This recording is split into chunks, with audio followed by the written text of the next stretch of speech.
Hi, I'm Annie Finch, and I'm incredibly excited to be introducing a film for you. It's a short film, but it has a lot of power for me, and I hope to share that wonderful experience with you.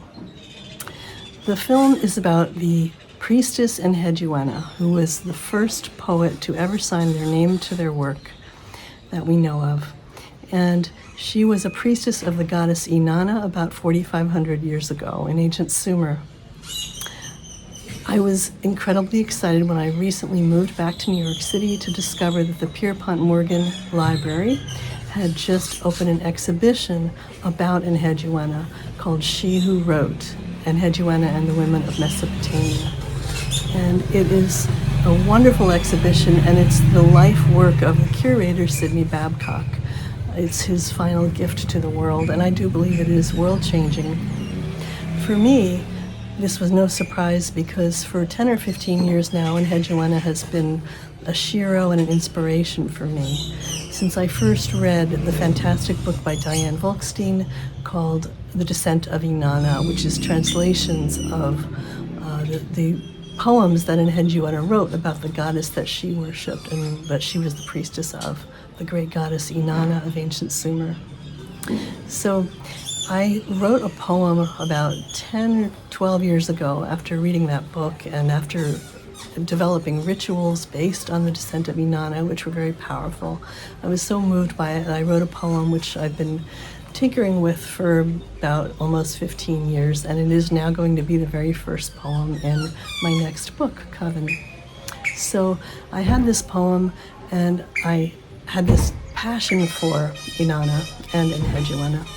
And even though I was planning to leave the country quite soon, I made sure that I visited this exhibition 3 times before I left the country. And I also got to know the curator, Sidney Babcock. The first day I went there to meet Sidney, he was giving a tour to a group of graduate students. I believe they were from NYU, archaeology graduate students. It was an incredible opportunity to hear Sidney himself discuss this fantastic exhibit, world-class, life-changing exhibit. He has brought together pieces of art and sacred art around Inanna and around Mesopotamian women and goddesses that had been hiding in dark corners in patriarchal museums that had their backs turned to the wall, that no one had understood the impact of until he has brought it out into the light together, all in the light of poetry, this priestess and her sacred poetry. Well, it was just amazing. So I recorded when I could. The quality is not always great, but with the help of a great editor, Diksha Vats, I've been able to work it together, and we have come up with what I believe is a very useful film for people who haven't seen the exhibition, or even if you have seen the exhibition and you want to understand it more in the context of poetry and spirituality, because I am poetry witch, and for me, poetry is a spiritual tool, and spirituality is a poetic tool. I brought my poem, and I asked Sidney if it would be possible for me to share my poem within the exhibition itself as a sort of a gift, an offering, to create sacred space out of that exhibition for Inanna through poetry, as Enheduanna herself had done in her lifetime. And he agreed. In fact, he held the camera for me as I read my poem to Enheduanna at the end of the movie.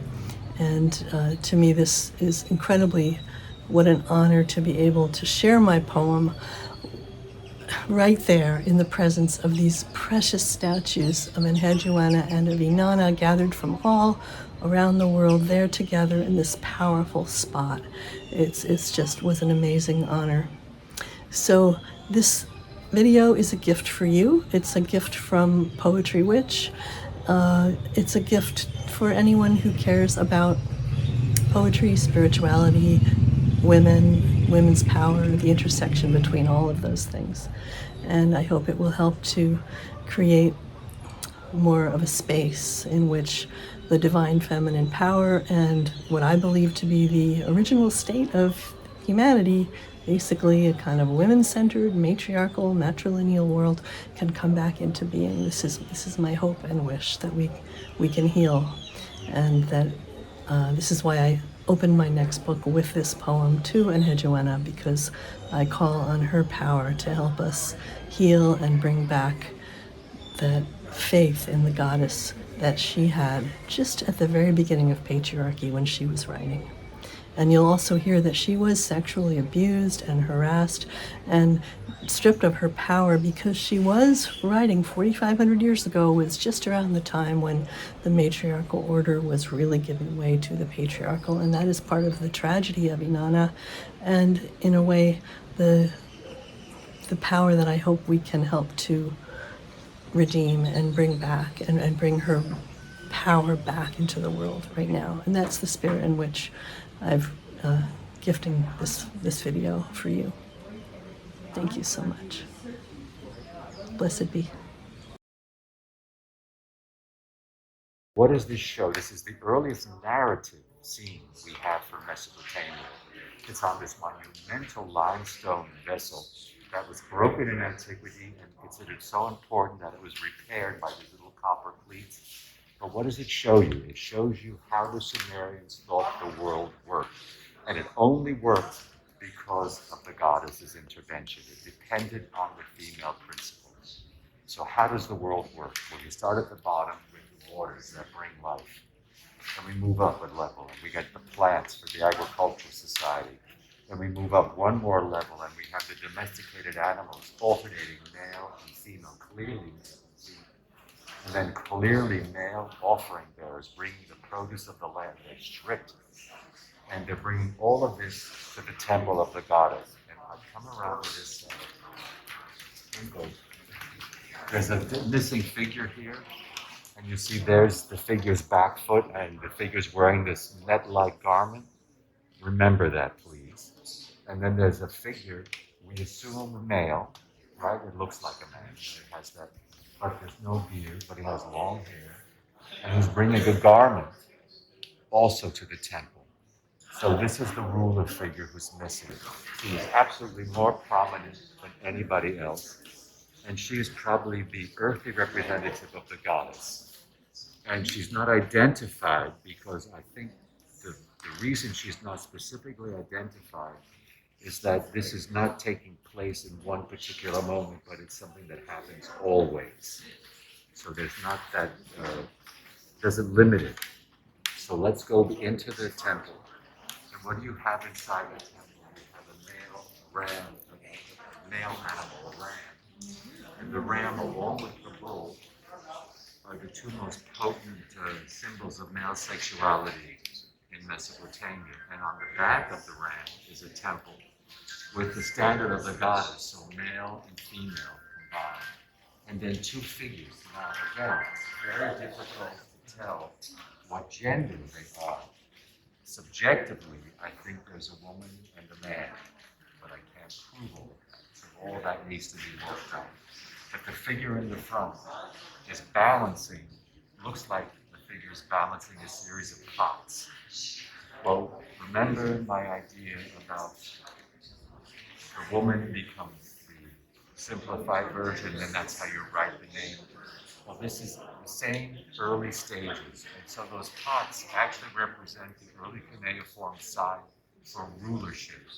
So what does all this mean? Well, because that male figure that's missing is able to organize society in communal effort to maintain the canal, the irrigation system, organize the labor force to make the land produce.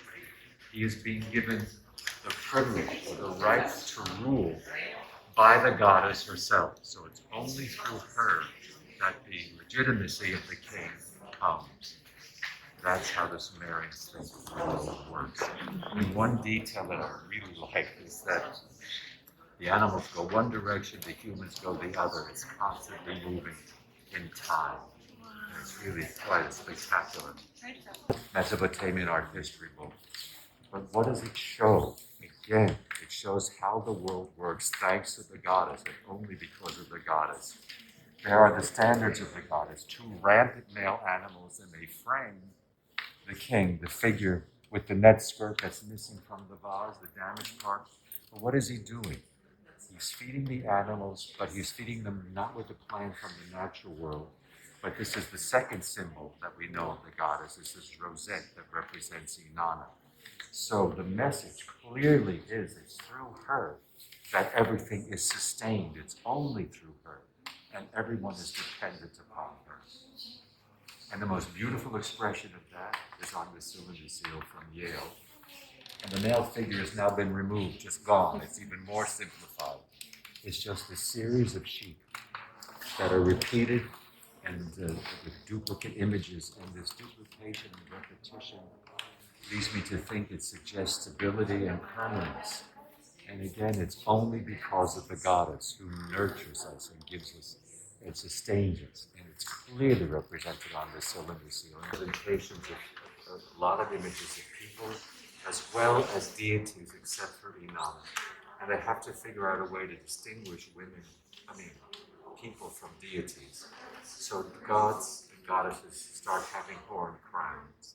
Like this is the earliest image we can find of a goddess from Mesopotamia. It can't be the first because it's spectacularly realized. And imagine that this is carved on the outside of a huge vessel made out of stone. So if stone doesn't exist, it's an important raw material. Imagine the importance of this object and the scale of it. And look at her.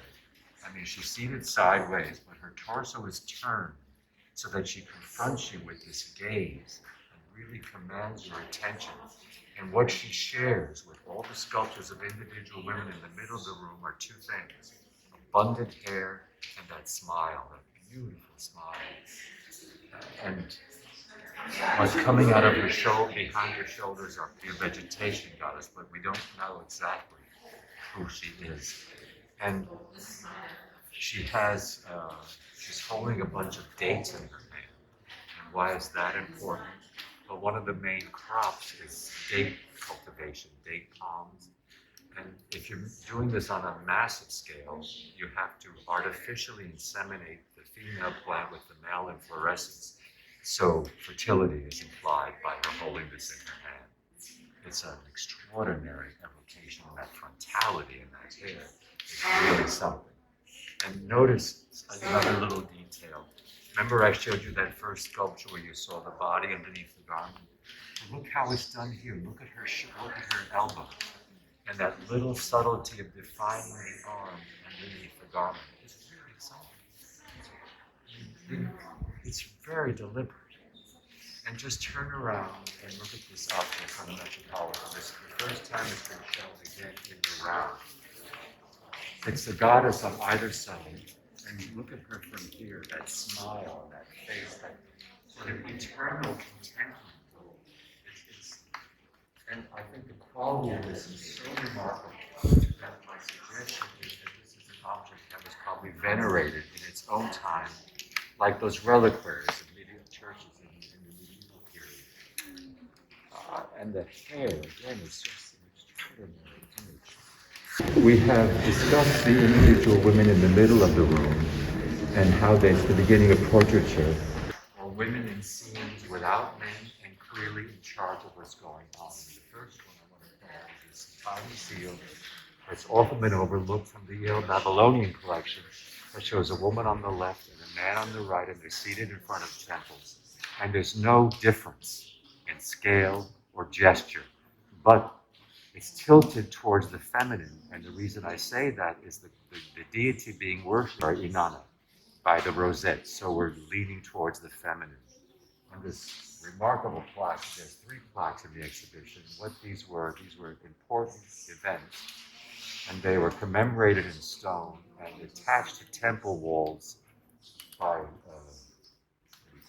pegs between those holes. And this shows a scene outside a temple and inside a temple.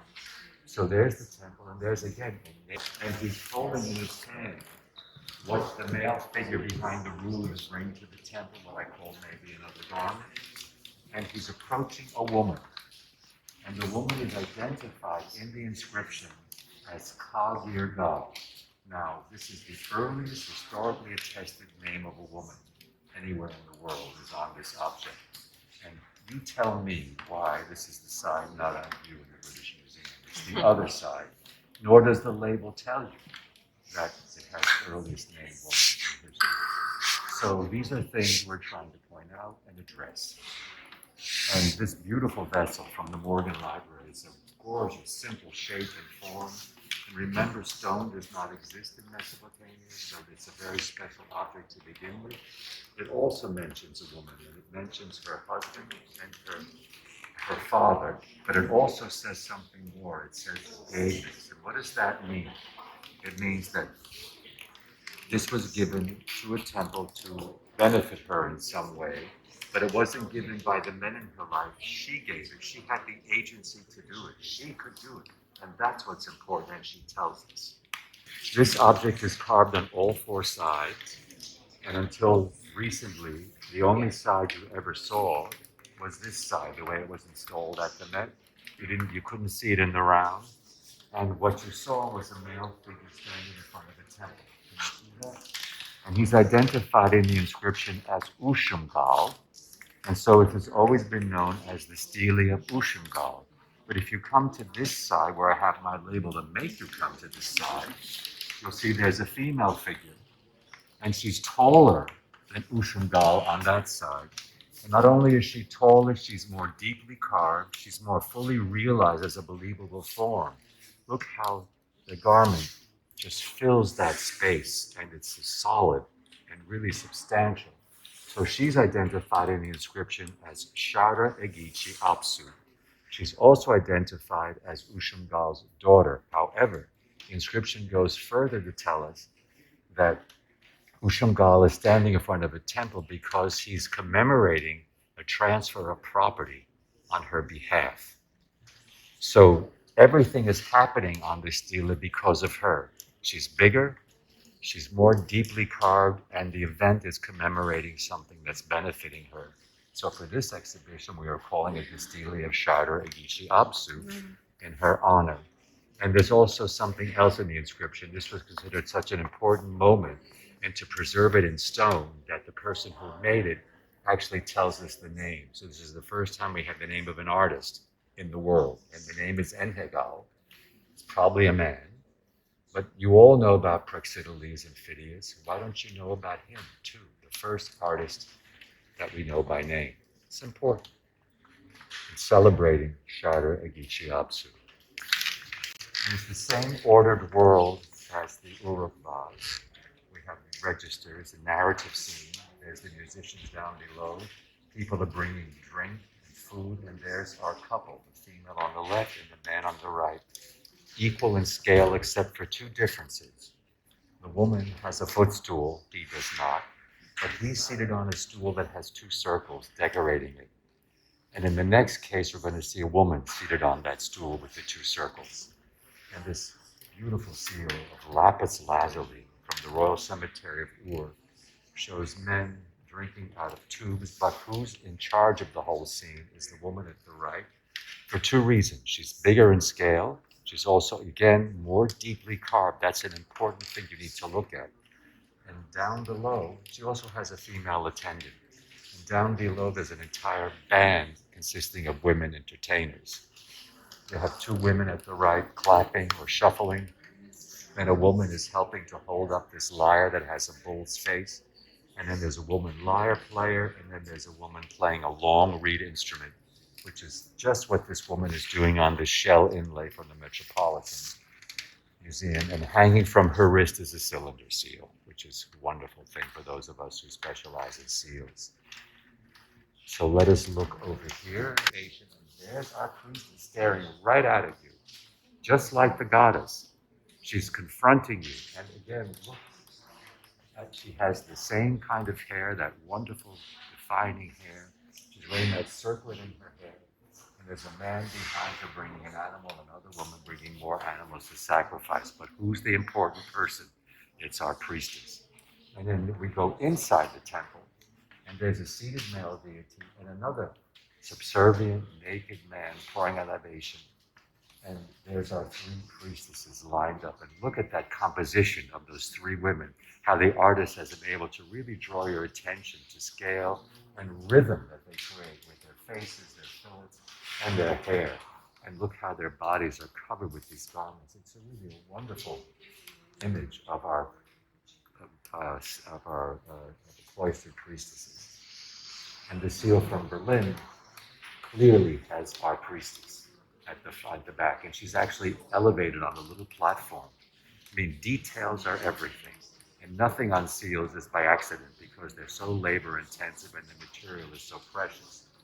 And again, I keep pointing out these things, but they've never really been looked at before. That hair, that abundant, luscious hair that you don't see on these sculptures if you don't see them in the round. And she's again dictating a libation. Now, the gender of this figure is really unclear. So that's an issue. And I've never known why the male outside has a bald head and the one inside has long hair. So those are all things we still need to work on and try to figure out. And but 3 lapis lazuli cylinder seals, of which these are 2. This is from the British Museum, and this is from the University of Pennsylvania Museum. And why they were divided is that there was a joint expedition, an excavation between the 2 institutions. And this is the first time these seals have been seen since 1927 together. And here is Puabi, our woman. And you can see she's now the one seated on that stool with the 2 circles. She's the important person. And notice her voluminous hair, which would support a headdress like that. And may I just touch your shoulder? Okay. You see the woman behind her is gently touching her shoulder in this wonderful gesture of intimacy. But there's an inscription, and the inscription gives us her name, Puabi. This is the only place we know her name. And then this Nin, and that means queen. So Puabi, queen. And the inscription is just as important also for what it doesn't tell us. It doesn't tell us who her father is, who her husband is, or who her brother is. She is a person in her own right, and that is a remarkable moment. Now, this is the trigger warning, okay? Do you mind? But I have to let you know this. Come closely, all right? You see that one symbol all by itself on the left? You see that?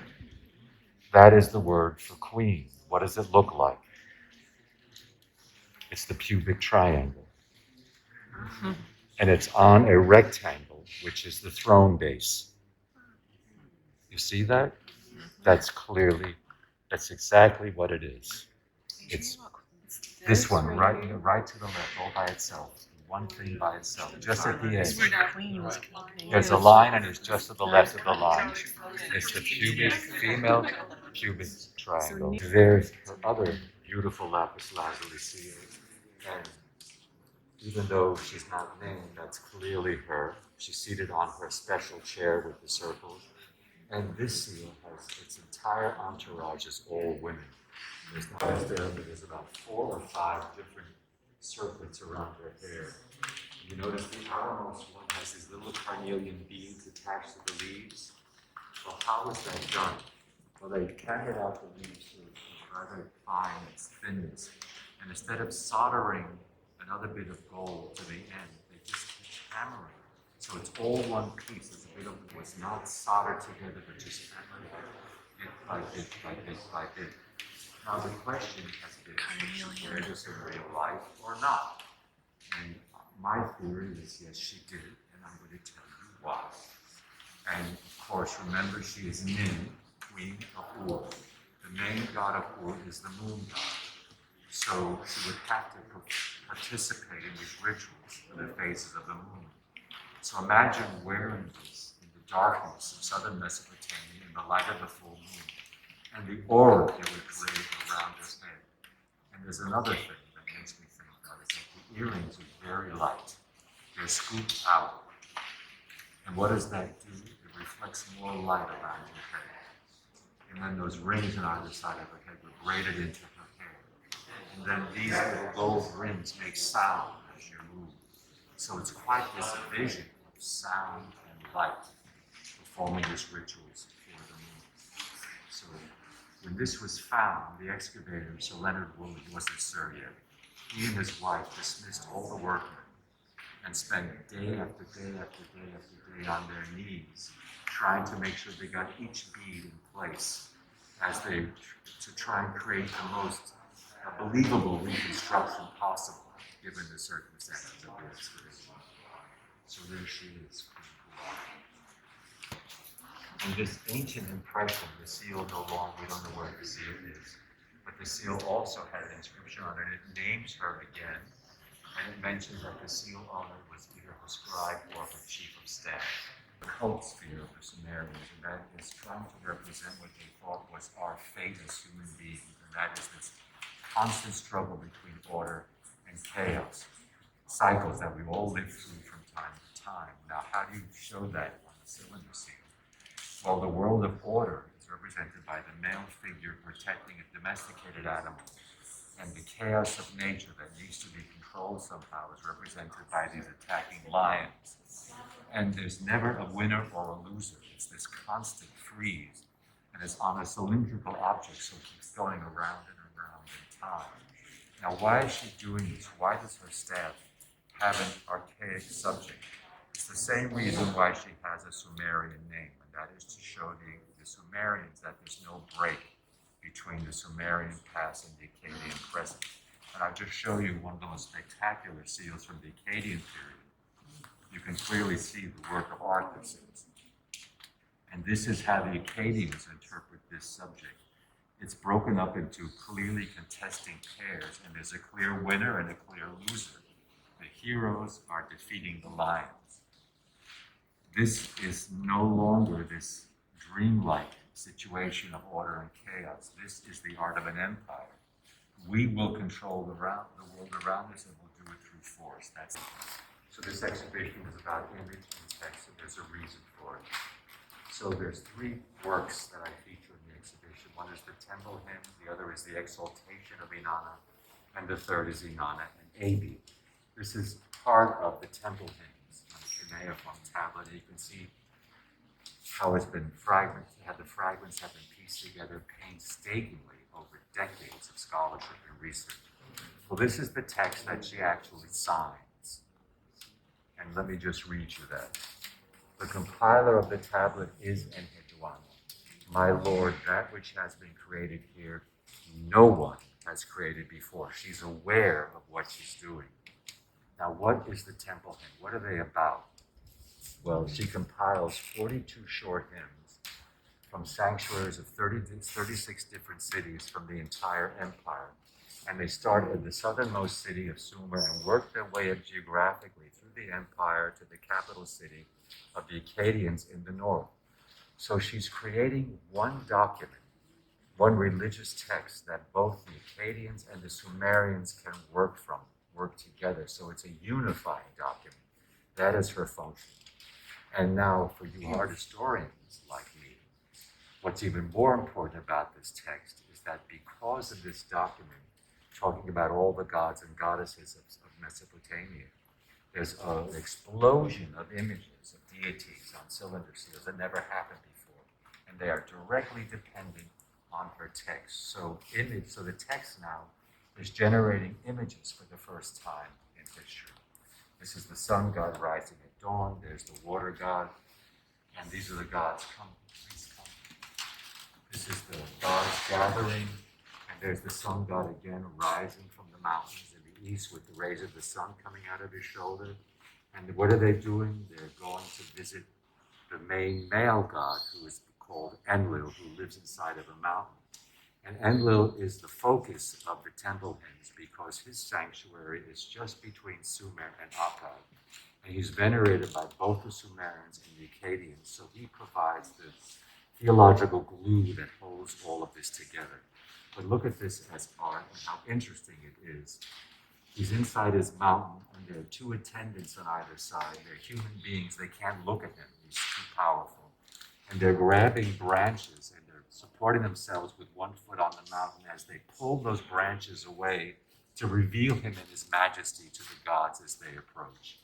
It's quite an evocation. And if you come and look at that in his mountain, and let me read you just a few lines. Look at that picture. So this is from her text. O shrine where fate is determined. Already that's quite extraordinary. O shrine where fate is determined, foundation raised by a ziggurat, residency of Enlil, your right and your left are Sumer and Akkad, unified. O house of Enlil, your interior is cool, your exterior determines fate. Your Dorjen and your beam are a high mountain. Your projecting gate tower is a glorious mountain. So she's describing what the artist then turned into art, and that's the first time that happens.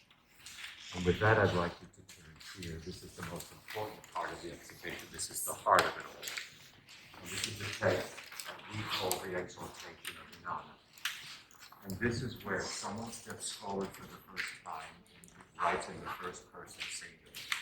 And she also invents autobiography. It's the first time you have autobiographical details of anybody, ever. And what is the story about? Well, the story is she's the high priestess of the moon god at Ur. A usurper comes along named Lugalan, physically grabs her, abuses her, rips off her crown, gives her a dagger to commit suicide, and sends her out into the wilderness to die. She pleads to the moon god to rescue her. He does not listen. She then begs Inanna to save her. Inanna listens and restores her. So we call it the exaltation of Inanna. But they did not call it that. They called their text by the first line. And the first line of this is Nin. What does Nin mean? Queen. Thank you. So Nin Meshara, queen of all cosmic powers. She's evoking the presence of Inanna. Nin Meshara, queen of all cosmic powers, bright light shining from above, steadfast woman arrayed in splendor, beloved of earth and sky. That goes on for 60 lines, and she tries to evoke the presence of Inanna. And then at line 62, that moment happens in literature where she steps forward. I'm going to read that to you, whether you like it or not.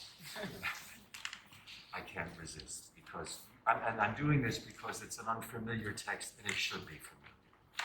So just listen to the language, okay? Omniscient sage, lady of all lands, sustenance of multitudes, I have verily recited your sacred song, which is what she's done for the first 60 lines.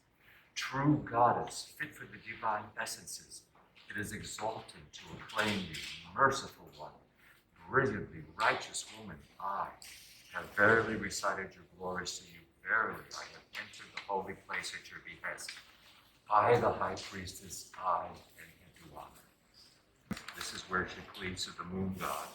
And remember, she has already been kicked out of her position, and she's in despair. This is a cry that's lasted for 4,000 years, and it's the plight of women almost everywhere.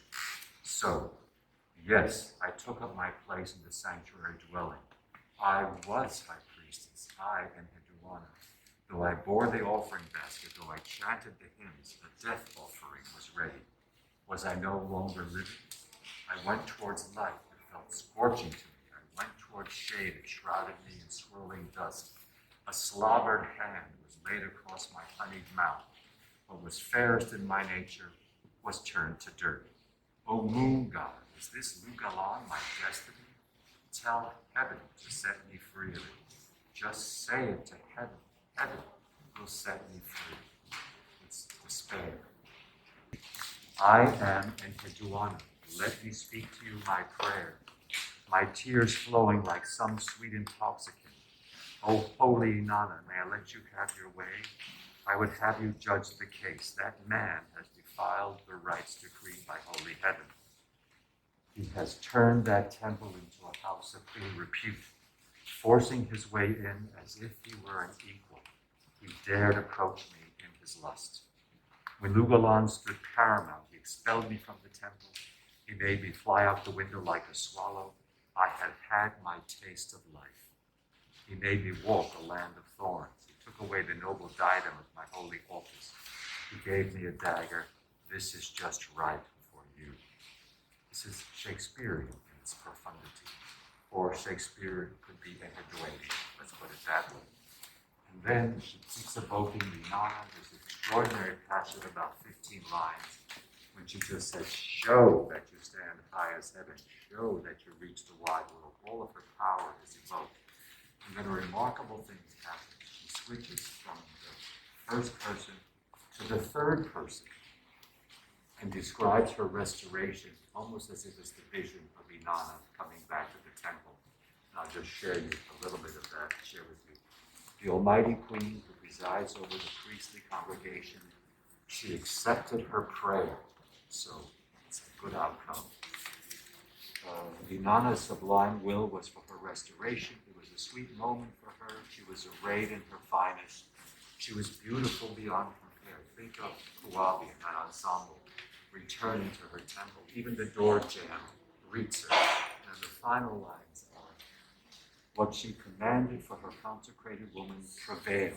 To you who can destroy countries whose cosmic powers are bestowed by heaven, taught in the scribal schools for the next 500 or so years. So we have almost more copies of this than any other text to survive from Mesopotamia. That's why I also say that those images are also hers. Like the texts are handed down, so is her image.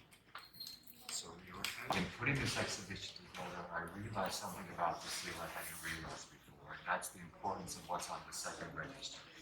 Cylinder seals have 2 registers from time to time, but it's not common.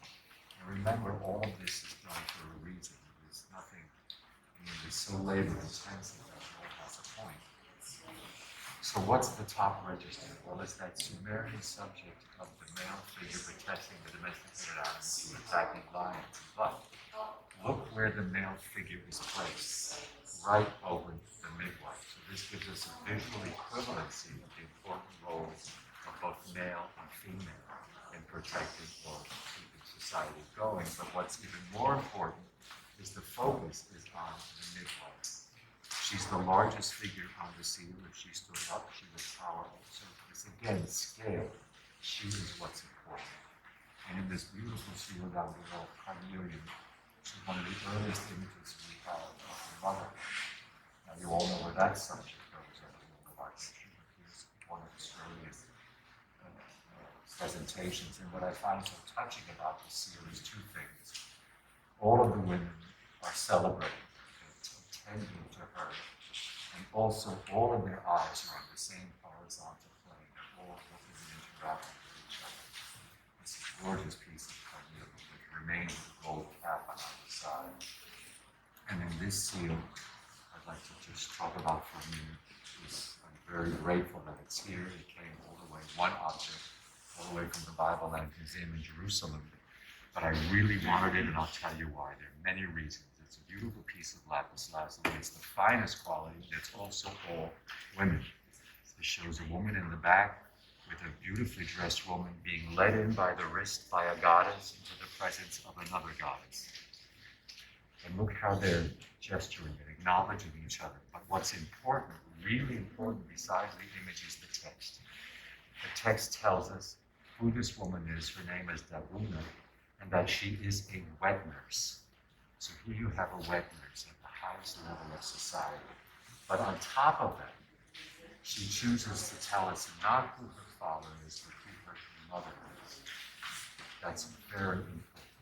So it's her mother that's important to her. So move ahead in time 4,000 years to one of the most famous lines in Virginia Woolf, in a room of one's own, when she writes, "For we think back through our mothers if we are women."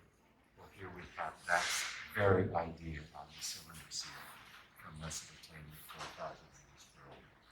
So let's go to the final section after Enheduanna. These are 2 sculptures from the end of the Akkadian period where she is from. And you can see the color comes from the eyes, the beautiful lapis lazuli eyes. And this is clearly a priestess, and the final quality of this.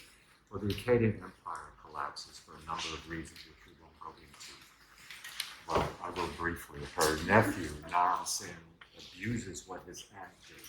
She tries to unify, he tries to use religion to justify conquest and division. And that doesn't go over well, and the whole thing collapses. But the Sumerians then revive themselves, and it's called a New Sumerian Renaissance. And these are 3 sculptures from that phase. Notice how the figure in the middle is just like this beautiful Sumerian sculpture in the center of the room. However, the quality comes from the more refined Akkadian aesthetic. So it's a new art, it's a new combination. It's the spirituality of the Sumerians, but with the beautiful detail of the Akkadian sculptures. But this is a very soft stone, chlorite, and you see the wonderful detail in that stone. However, this is one of the hardest stones, a diorite, and it has the same quality as the softer stone. So these are real master sculptors at work. And both of these are from Berlin. This is from Paris, and they've never been really seen before as a group. You can see they're beautiful. I mean, they're all just exquisite. So in this final case, I think it's one of the first examples of poetic justice in history. Who has the immediate lasting impact on the world after the Akkadians, and that is our woman, Enheduanna. Because I mentioned that her texts were copied over and over and over again, but also the position of high priestess at war. She's the first named one to hold that office. But that lasts for another sort of 500 years. And it's forgotten, and then it's revived again. And we have the names of all of those women listed, along with the kings. And this is a beautiful image of one of these priestesses about 110, 120 years after Enheduanna. And look how she looks, just like Enheduanna on the disc. That's also important. The iconography of the position is established by Enheduanna. So that is how this all survives. It's an exquisite little sculpture. Inanna, a young goddess full of love, fresh with the touch of a husband, follows the direction her ear has led her down to the place where the underworld glistens. The goddess goes down, and I can see her. She needs to go, decides to go. The goddess goes down, and I can hear her. At each door she removes a jewel, a belt, a ceremonial robe. At each door she is less and more. She bows down through the seventh door. The young goddess is dead and waiting. The young goddess is dead. The goddess goes down, and I can see her. She needs to go, decides to go. The goddess goes down, and I can hear her.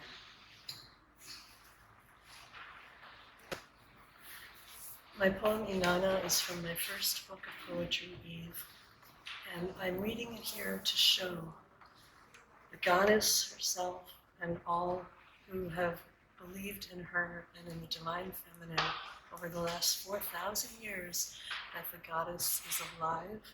She is powerful. She is here within us. Enheduanna, your work was not wasted.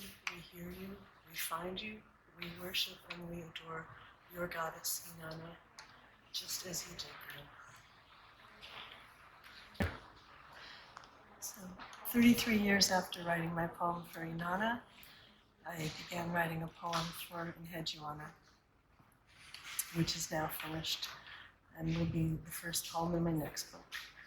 And to read it here in this incredible exhibit is such an honor and so moving. And I'm reading it here as a gesture of gratitude to Enheduanna, to Sidney Babcock for putting together this exhibit, all the women who have kept the power of the goddess, and the men, all the people who have kept the power of the goddess alive all these years. And here we go. And to Enheduanna, after 4,500 years. Once you blazed down a goddess through the seventh cold gate till she crawled to the underworld on naked knee, you of honey-sweet voice and of most bitter fate. You, the priestess of the temple, the daughter, the great mother of poets, you who named yourself proudly, once you blazed down a goddess through the seventh cold gate, and you bowed her, you stripped her of all royal state, till she hung on the hook through her sister's cruelty. You of honey-sweet voice and of most bitter fate. For 3 days, for 3 nights, as the stars wheeled and ate, her contentiousness and disobedience shook like a key. Ever lost, ever found, were you held by her fate? Are we held by yours now? Let us not hesitate, you who breathed into her until nothing could wait, you of honey-sweet voice and of most bitter fate. Will you burn in us now, neither early nor late, as we turn to the time of the freedom to be? You who blazed down a goddess through the seventh cold gate, may your honey-sweet voice heal our most bitter